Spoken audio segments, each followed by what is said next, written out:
எல்லாருக்கும்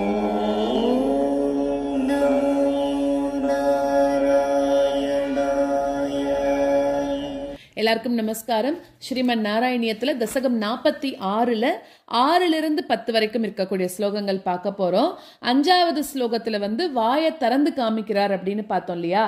அந்த வாயை திறந்து காமிச்சதுல 6வது ஸ்லோகத்துல என்ன சொல்றாருன்னா, உன்னோட அம்மா என்னமோ நீ மண்ணு சாப்பிட்டியான்னு பாக்கிறதுக்கு தான் உன்னோட வாயை திறக்க சொன்னான். ஆனா நீ என்ன பண்ணனா, அவளை மொத்தமும் சமாதானப்படுத்தணும், அவளை திருப்திப்படுத்தணும் அப்படிங்கிறதுக்காக இந்த பூமி மட்டும் இல்லாம, பூமியை மட்டும் காமிக்காம இந்த உலகங்கள் எல்லாத்தையுமே உன்னோட வாய்க்குள்ள நீ காமிச்சுட்ட அப்படிங்கிறது 6வது ஸ்லோகம். 7வது ஸ்லோகத்துல என்னென்னலாம் பார்த்தான்னா, உன் வாயிலேயே காடு, கடல், மேகம், ஆகாயம், பாதாளம் இது எல்லாம் ஒன்னொன்னு ஒரு இடத்துல உன் வாய்க்குள்ளேயே தெரியறதான். அப்போ இன்னொரு இடத்துல என்ன பார்க்கறான்னா, மனிதர்கள், அசுரர்கள், தேவர்கள் எல்லாரும் இருக்கா. இந்த மாதிரி அவன் உன் வாய்க்குள்ள இன்னும் உன்னோட அம்மா என்னதான் பார்க்கல அப்படிங்கிற 7வது ஸ்லோகத்துல. 8வது ஸ்லோகத்துல அப்புறம் எப்படி பார்த்தான்னா, உன்னோட வாயில உன்னை நீயே பார்க்கடல்ல பள்ளி கொண்டு இருக்கிறவனாகவும் பறவைகுண்டத்துல வீற்று இருக்கக்கூடியவனாகவும் உன்னை பார்க்கறாளாம். அப்புறம் அந்த பரந்தாமனே தன்னோட எதிரில மகனாக நிக்கிறதையும் பார்க்கறா அப்படிங்கிறா. இப்படி எவ்வளோ வகையா தான் உன்னை அவ பார்க்கல. கோகுலத்தையும் தன்னையும் தன்னோட எதிரிலேயே வாயை திறந்துட்டு இருக்கக்கூடிய தன் மகன் கிருஷ்ணனை கூட அந்த வாய்க்குள்ள பார்க்கறாளாம். இங்க என்ன இவ பக்கத்துல நடக்கிறதோ அதுவும் அந்த பெருமாளோட வாய்க்குள்ள தெரியறதான். இப்படியாக எல்லாத்தையும் குழந்தையோட வாய்க்குள்ள பார்க்கறாளாம். அதே மாதிரி உலகங்கள் எல்லாமே உன்னோட வாயில இருக்கிறத உன்னோட அம்மா பார்க்கறா.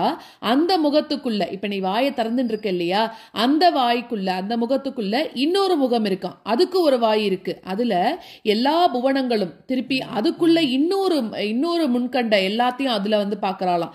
இப்படியாக ஆதி அந்தம் இல்லாத தன்மையை யசோதைக்கு நீ விளக்கி காமிச்ச அப்படிங்கிற. அதாவது வாய்க்குள்ள இருக்கிற கிருஷ்ணன் வாயை திறக்கிறார், அதுக்கப்புறம் அதுக்குள்ள இருக்கிற கிருஷ்ணன் வாயை திறக்கிறார். இப்படி எல்லாத்தையும் நீ உன்னோட அம்மாக்கு காமிச்சு கொடுக்கற அப்படிங்கிறா.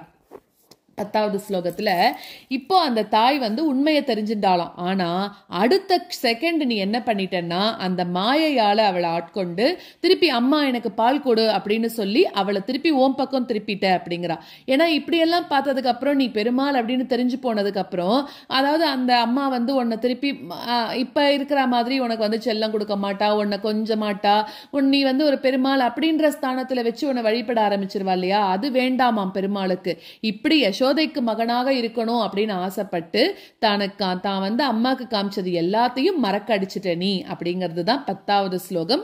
அப்படி இருக்கக்கூடிய குருவாயூருக்கு தலைவனா இருக்கக்கூடிய நீ தான் என்ன காக்கணும் அப்படின்னு சொல்லி இந்த தசகத்தை பூர்த்தி பண்ற. அபிமிருல்லவ தர்ஷனோத்சுகாம் ஜனனீம் தாம் பகு தர்ப்பயன்னிவ பிருத்திவீம் நிகிலாம் ந கேவலம் புவனான்யபி அகிலான்ய தீத்ருஷஹ.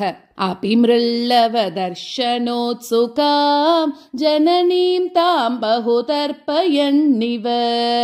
அபிமிருல்லவ தர்ஷனோத்சுகாம் ஜனனீம் தாம் பகு தர்ப்பயன்னிவ பிருத்திவீம் நிகிலாம் ந கேவலம் புவனான்யபி அகிலான்ய தீத்ருஷஹ. பிருத்திவீம் நிகிலாம் ந கேவலம் புவனான்யபி அகிலான்யதீத்ருஷஹ.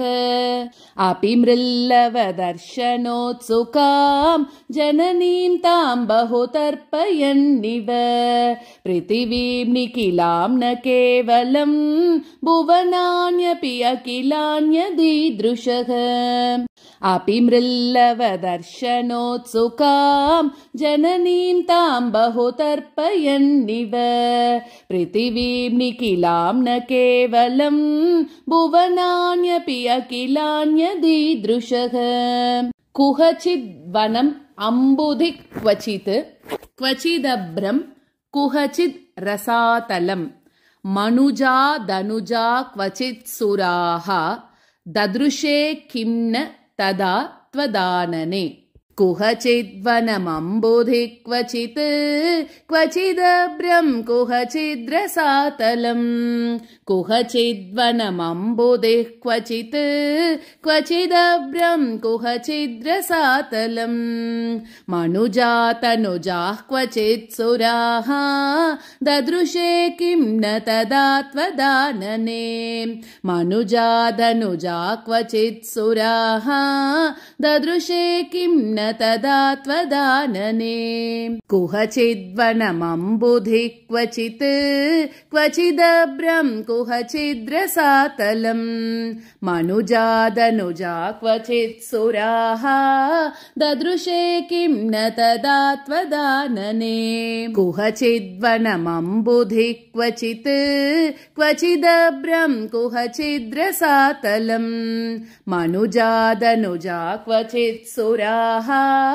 ददृशे किं न तदा त्वदानने कलशाम्बुधि शायिनं पुनः परवैकुण्ठ पदादिवासिनं स्वपुरश्च निजार्भकात्मकं कतिदा त्वां न ददर्श सामुखे कलशाम्बुधिशायिनं पुनः परवैकुण्ठपदादिवासिनं कलशाम्बुधिशायिनं पुनः परवैकुण्ठपदादिवासिनं स्वपुरश्च निजार्भकात्मकं कतिदा त्वां न ददर्श सामुखे स्वपुरश्च निजार्भकात्मकं कतिधा त्वां न ददर्श सामुखे कलशाम्बुधिशायिनं पुनः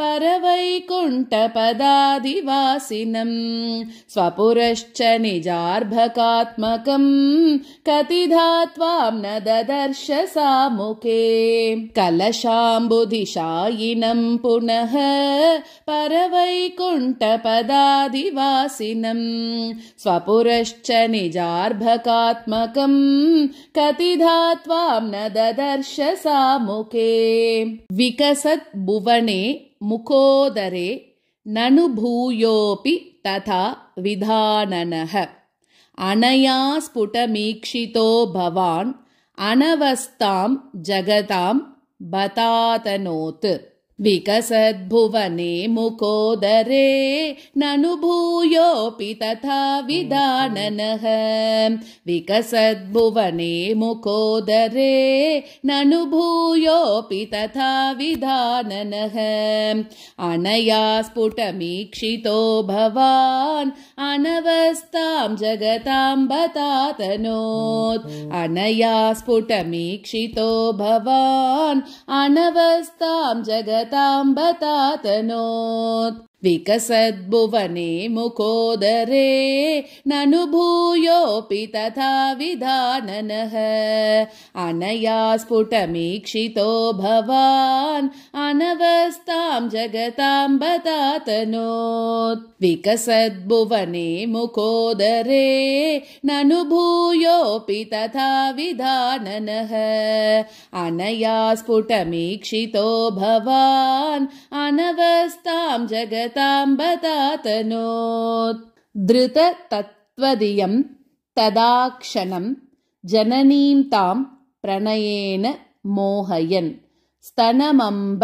दिशेत्युपासजन् भगवन् अद्भुत बाल पाहि माम् धृततत्त्वदियं तदाक्षणं जननीं तां प्रणयेन मोहयन् धृततत्त्वदियं तदाक्षणं जननीं तां प्रणयेन मोहयन् स्तनमम्ब दिशेत्युपासजन् भगवन् अद्भुत बाल पाहि माम् स्तनमम्ब दिशेत्युपासजन् भगवन् अद्भुत बाल पाहि माम् धृततत्त्वधियं तदाक्षणं जननीं तां प्रणयेन मोहयन् स्तनमम्ब दिशेत्युपासजन् भगवन् अद्भुत बाल पाहि माम् धृततत्त्वधियं तदाक्षणं जननीं तां प्रणयेन